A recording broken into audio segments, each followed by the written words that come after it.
Hey there. Hi. Hi. It's Alison Luterman.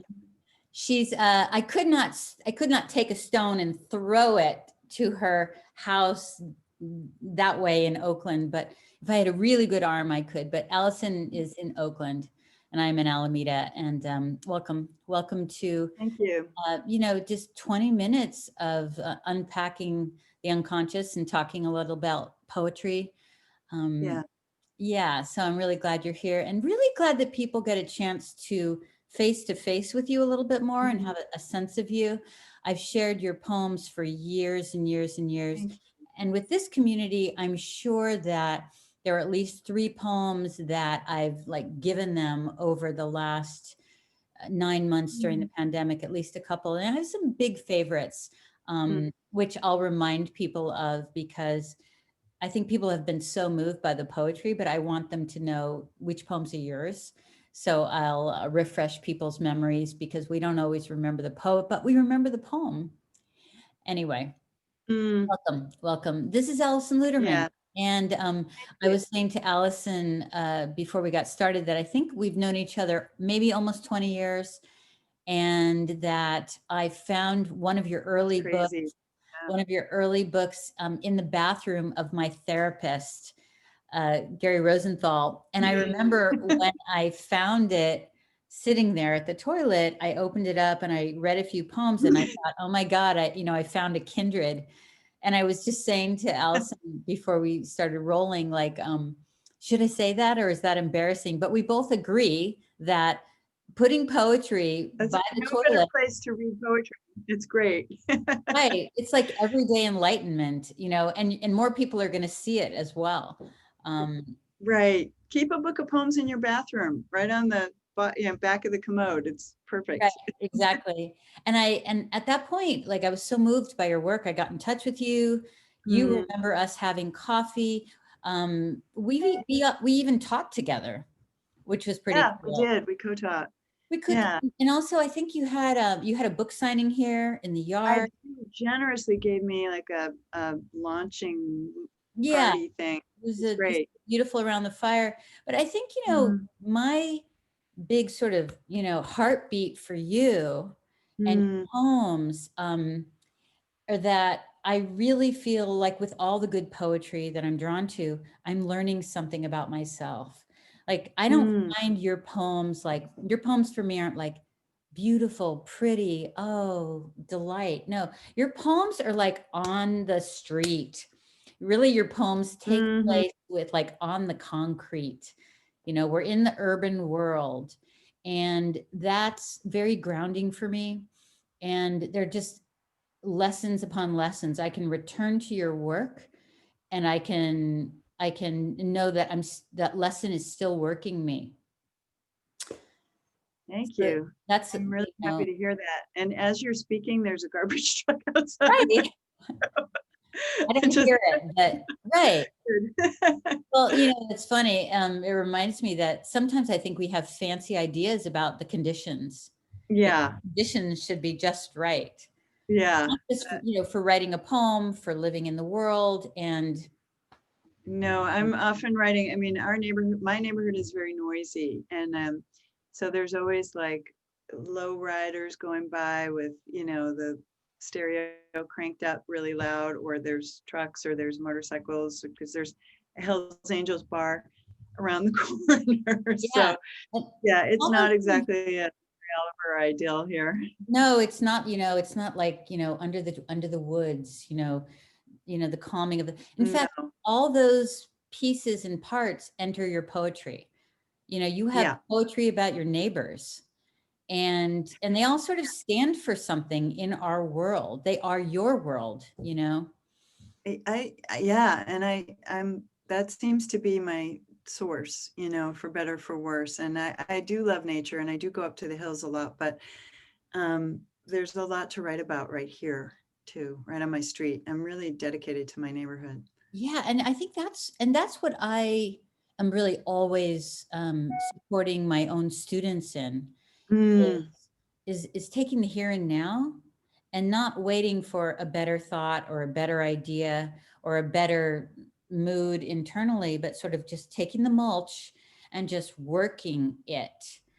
I agree with that. Like start where you are. Start where you are. And you don't end where, I mean, it it blooms, hopefully, sometimes when you're lucky, it blooms into something bigger, fuller, more transcendent, but start right in the dirt right here. Right. Yes. Because I mean, you're giving me this sort of thought that we start with what we have, and we don't necessarily know what we have.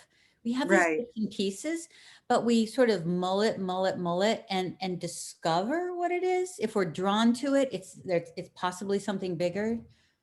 You Yeah. I agree with that completely. you know. Yeah.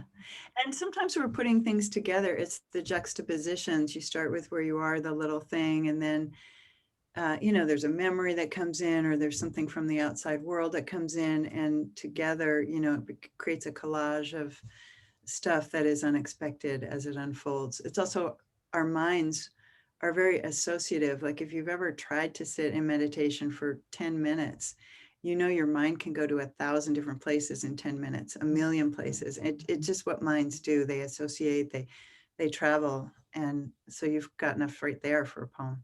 Does that mean that you have to wade through a lot of muck to write a poem, Allison?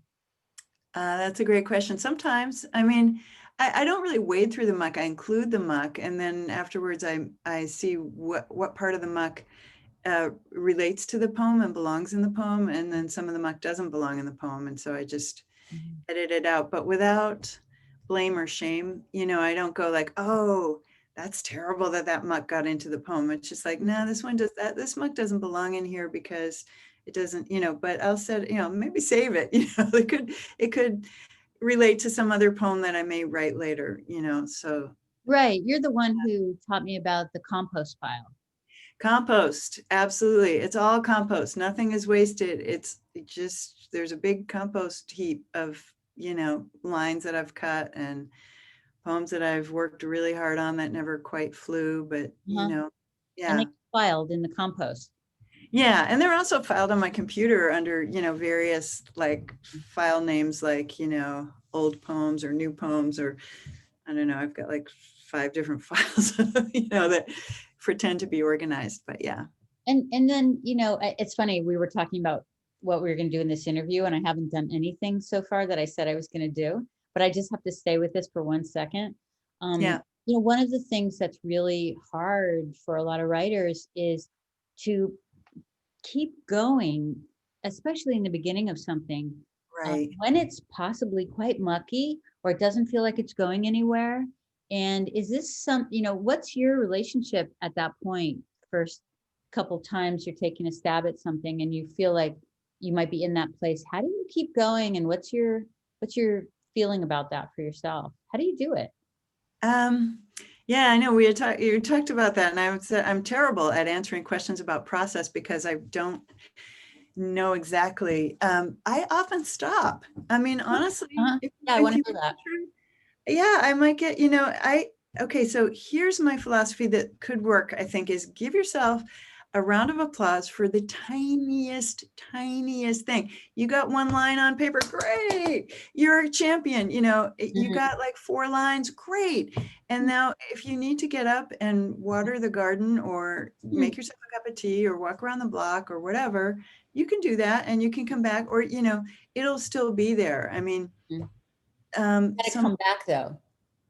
yes, I come back. I mean, I Yeah. think it's in the coming back. Hmm. I think it's in the coming back. And Hmm. again, I could relate it to a meditation practice, which is, sometimes people think they're supposed to like be in the zone the whole time, and that just never happens. But the whole meditation is a constant, like, you Hmm. forget that you're meditating, you start thinking about what you're going to buy at Trader Joe's, and then you're like, remember, oh shit, I'm supposed to be meditating. You come back. And then like 2 seconds later, you're off on some other tangent, and then you bring yourself back gently. You don't bring yourself back violently by Hmm. like, oh, you shouldn't have, wandered. The mind wanders. The mind is a wanderer, but you just gently bring yourself back. And right now, especially with the pandemic and the stress that everybody's under, don't stress yourself out Hmm. even more about like what you should be writing or trying to, like, I just accept. I don't have great focus and concentration. I'm a little ADD, not Hmm. super. I mean, and that's maybe pathologizing it. There are some days when I have better concentration than others. Mhm. There are some days when I can really focus, and there's other days when I'm just kind of overloaded and the Mhm. focus isn't very good. Mhm. But So you're willing to be, are you willing to go tromping in the muck for a bit? yeah, I am, and I'm willing to, and I'm willing to write bad, boring Mhm. stuff, and I'm willing to repeat myself, and I'm willing to, Mhm. yeah, I'm willing to suck, really, which is the kind of thing you have to be willing to suck in Mhm. order to get anywhere. Can you, I think. right? I love that. You have to be willing to suck. Or, what I tell my students is, please write as poorly as possible. Like, Right. let's start with a really low bar and just sort of shimmy under it. Just, Yeah. just let's not make this like too high reaching. It's, Yeah, and I remember myself. I majored in poetry in college. I was not a great poet. I mean, really, there are some kids who are like 20, 22 who are writing like amazing stuff. That Mhm. was not me. I Mhm. was, there were the beginnings of what would become my voice, but Mhm. it wasn't anything remarkable. Mhm. Honestly, it was kind of a lost, you know, I was an English major. What the hell am I going to do with my life? I was kind of in that stage a lot Mhm. at college, and I wasn't like this brilliant, determined writer who was going to, ride a rocket ship to the top of anything. Mhm. And I'm curious, because not all of us are poets. So Mm, poetry is different than, you know, well, you also write really beautiful essays as well. I'm a big fan of your essays. Many of them have appeared in the Sun, and many of your poems, in the Sun as well. But is there a peculiar sort of, not personality of a poet, but what is a poem trying to do? Why would somebody, what do is, this. what I'm saying? Like, it's like, Oh, we're in it for the money for sure. It's all, that's why I'm doing it. I know, I know. But like a poem is a really specific way to come at something. Yeah, It's not for everybody. no, it's not. Mhm. It's I think that a lot of people who end up being poets are people who, when they're younger, get told that they're too sensitive and too intense, or think that about themselves.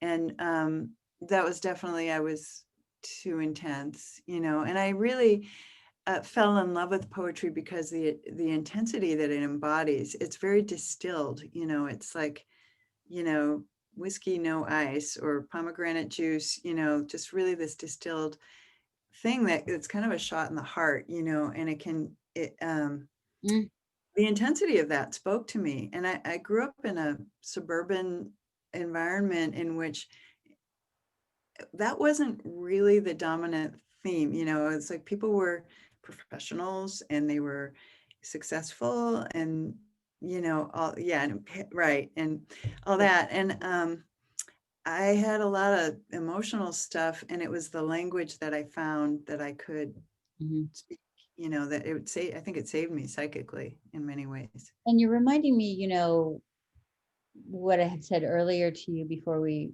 started recording, which is that especially in the pandemic, it feels like I'm going for two kinds of news sources. I'm going to the news, and then I'm going to the poets because they're like news from the soul.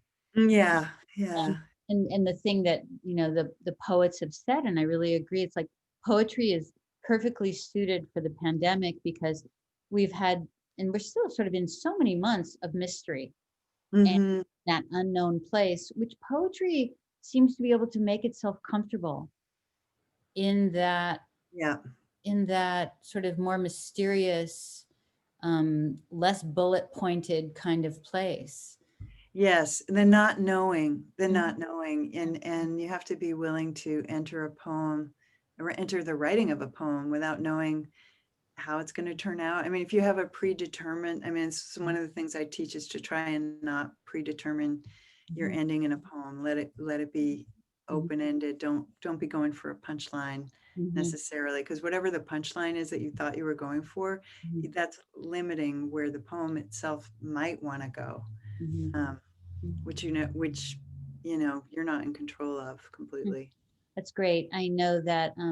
you teach a lot here in the Bay Area, and probably people can also take from you on Zoom these days who live These far. days, yeah, it's all on Zoom and it's all through Writing Salon. And I'm teaching a class called Write from Real Life, which is memoir.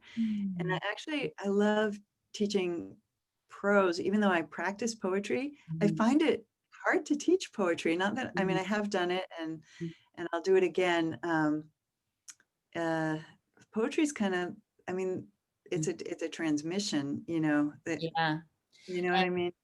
I've got your book here. Alison has a brand new book. It's called In the Time of Great Fires. And it's a really powerful book. There's a lot of, I mean, there are a lot of poems in here. And I'll put the link at the bottom of the page. But, you really seem to, I mean, for someone who, what you just said about poetry, it's like a transmission. It's like you've transmitted a lot here.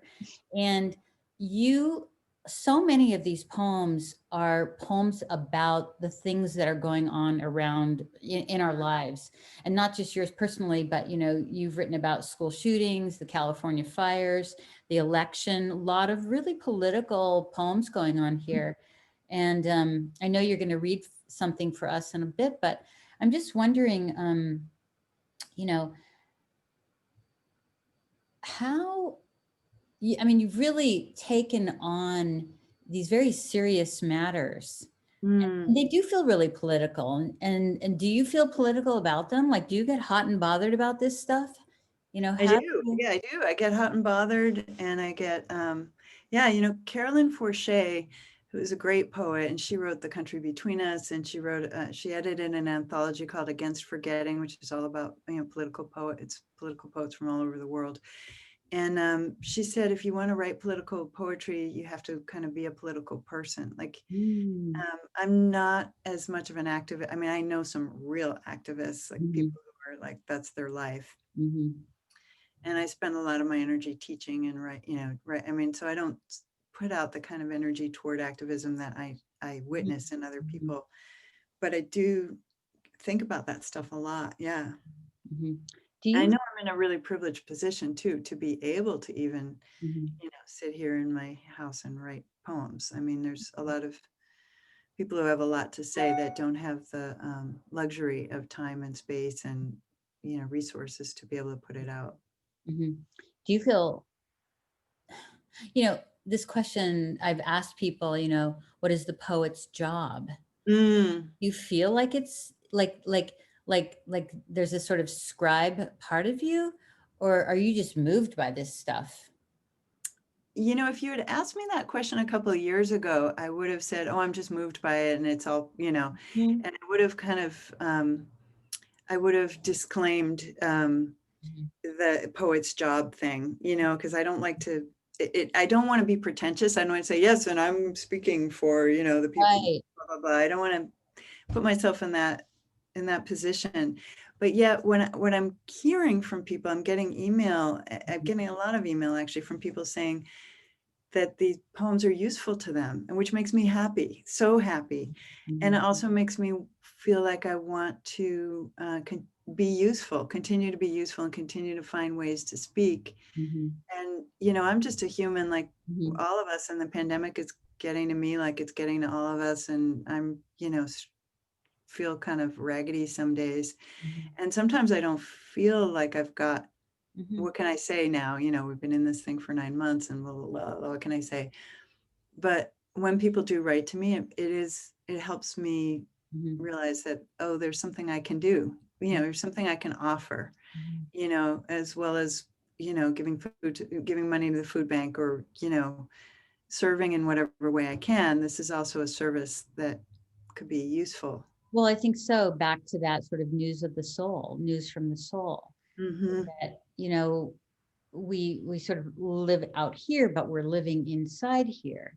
And Yeah. really, poetry for me, and I think for so many of the people that I get a chance to work with, helps speak to something that's quite unformed, um, Hmm. and find a way to sort of settle in on a deeper understanding of things that's very comforting. And I often feel less alone when I'm Mm. reading a poem and letting it in, and very different than reading the news. Yeah. Yeah. And I would say it hurts in a good way. It hurts in a good way. It hurts so good, because there's sometimes in the writing of it, it's a little it's painful. I mean, like when we were talking earlier about um, you start to write a poem in the muck and then you get kind of like discouraged about the muck.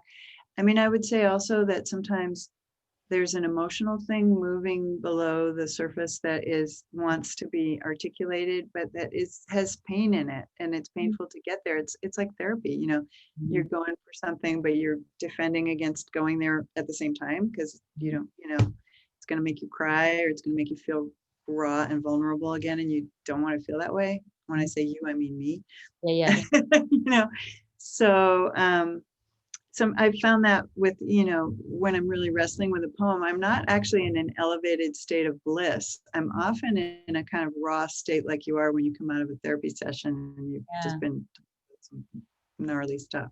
And do you feel, speaking to that, do you feel that, is it important for you when you're writing a poem? Do you feel that a successful poem um, has you either come clean about something or get a little naked or I don't want to use the word confessional because I don't necessarily understand the meaning of that for our terms, but is there a way that you feel in your poem that you need to show up super transparent for a poem to be important for you, or not all poems?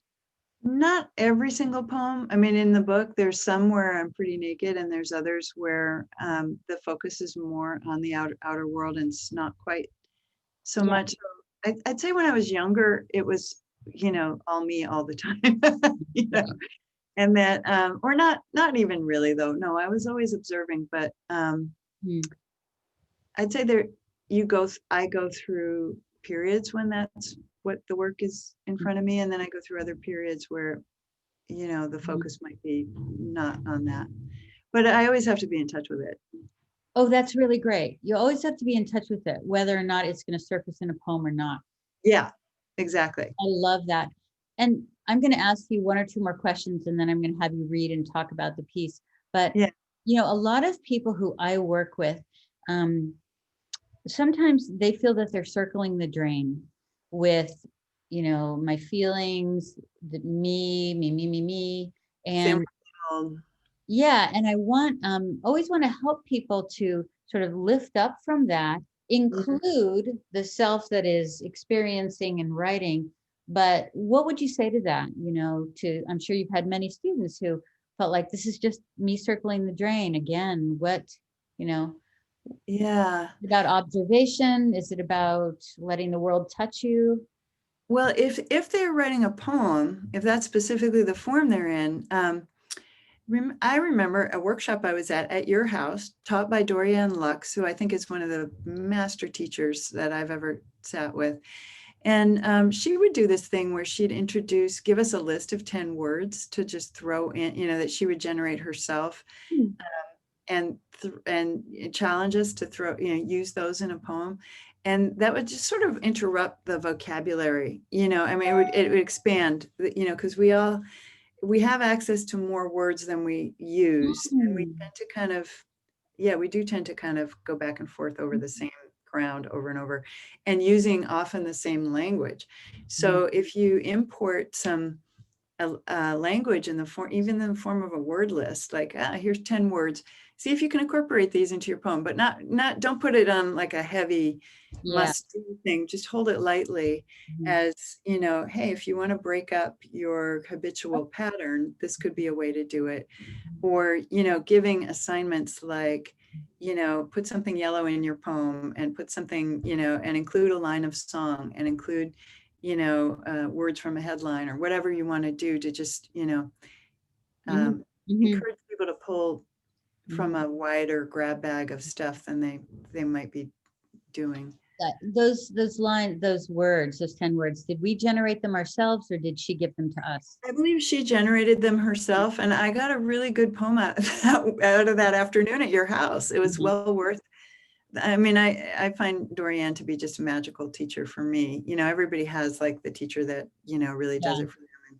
And yeah. for me, every time I've sat in a workshop with her, which is not often enough, but I always Mhm. get good, Mhm. good poems out of there. Let's definitely sit with more poets after the pandemic is over. Absolutely. Yeah, I love being in Let's your do house this doing that. renaissance of sitting in living rooms and studying with poets, including yourself.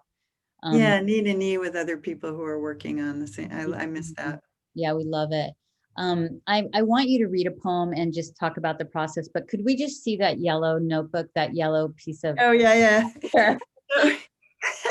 So Lori was asking me about my process. This is just a to-do list with a bunch of incomprehensible gibberish on it, but she was asking me about my process, and I said we buy stacks of yellow legal pads from Costco.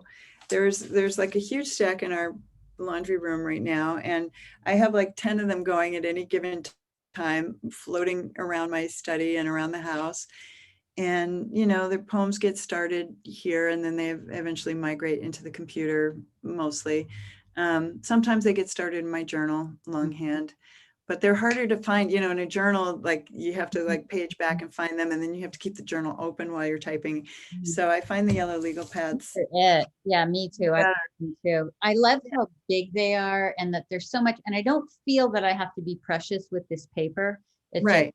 just Yeah, notes yeah, yeah, upon notes upon notes. So I yeah. just, I really love that there's no one way you do it, and that it starts as this messy, mulchy kind of thing. And from there, because I was just saying to Allison, I think it's more accessible to the rest of us to know Mm, that, we start on the street with our feet on the street. We start with what's around us, and we yeah. all have that.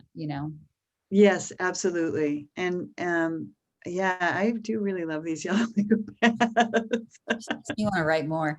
They're my friend. All right. Why don't you set up the poem for us? Set it Okay. up. Tell us where this poem came from, and then read it to us. And you know, Yeah, this poem is called Some Girls. It's from In the Time of Great Fires. When I started writing, when I was collecting poems for In the Time of Great Fires, I had this idea about the sacred feminine, the divine feminine, whatever. I think that's maybe that term might be passé by now, but what can I say? That's where I was glomming on. I was really on this quest about um, feminine spirituality, female, however, women's spirituality. It was a big deal to me. And I consciously wanted to shape the book around that mhm, idea. Of course, me being me, all these other poems came in, and it ends up being a mishmash because all my books are that big mhm, stew. But I've always looked at older women, but I was really looking at younger women and the spirit that is in younger women. And specifically, when I saw Emma Gonzalez after she's the activist who was a student at Parkland High School that got, or Marjorie Stoneham Douglas. yeah, Mark Anyway, Middle she School. became an anti-gun activist. And I was really impressed by the way that she was speaking out. She was crying, and she was speaking very articulately. She was having her heart and her head at the Mhm, same time. She wasn't denying her emotional mhm, nature, and she wasn't letting anybody tell her that just because she was having emotions that then therefore she didn't have power and agency and voice. mhm, And I thought, this is like when we were young coming up. I mean, I thought, well, like if you want to have power, you have to kind of emulate men because they're the ones who are holding all the power. And there was this either or binary thing, and didn't serve anybody very well. And I feel like the younger generation, including boys and young men, are more integrated than mhm. women. Right. And it was exciting to me to see that Mhm, in the world. And it's not just her, it's Malala, it's Greta Thunberg, it's Alexandria Ocasio-Cortez, it's mhm, the many, many, many, the young women who started the Black Lives Matter mhm, movement, Alicia Garza, some of the other women, Patrice Collier. Anyway, I don't remember everybody's name, but there's so many, so much young female leadership that was very fiery, very on point, and not mhm. like I grew up really thinking that male approval was so important. It was so important. Yep. And that was such a crippling, hobbling Mhm. thing that muzzled so many of us and made us So many less ways. so many ways, made us less powerful Mhm. than we could have been. Yep. And I'm seeing an absence of that with these young women. They are not, No. you know, Mhm. hobbled in that way. And I'm so glad and inspired by them. So this is like a tribute to them. Great. Can't wait to hear you read it. What's the name of the poem? And the poem is called Some Girls.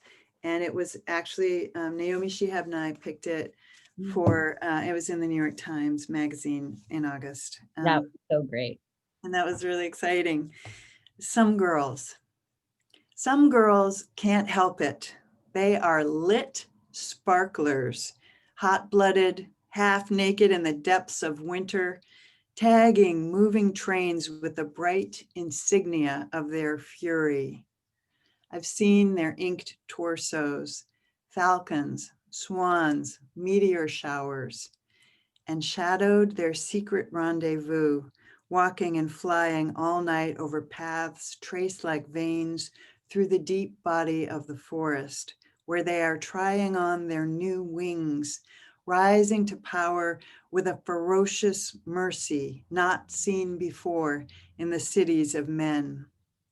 Having survived slander, abuse, and every kind of exile, they're swooping down even now from treetops where they were roosting, wearing robes woven of spider webs and pigeon feathers.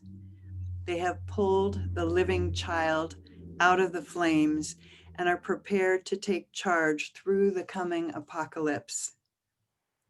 I've learned that some girls are boys, some are birds, some are oases ringed with stalking lions. See, I cannot even name them, although one of them is looking out through my eyes right now. One of them is writing all this down with light-struck fingers. Ooh. Ooh, Ooh, I love it. girl inside all of us, even as, older women, even men, even everybody. So beautiful. Wow. Thank you so much. It's such a treat to hear you read your poem. It's so Thank you. beautiful. Yeah. Thank you so much. We could keep talking. I just want to thank you for spending some time with us and just, sharing who you are and what you're up to. And you're such a deep, soulful resource. Thank you, Get your, sweetie. yeah, I love you. yeah, yeah. Thank you for all the good work you do. My honor. My honor. Thank you so much. I'm gonna turn this off, but you stay on for a moment, okay? Okay. All right. I hope you all enjoyed that. It's so good to have you, Alison. Thank you.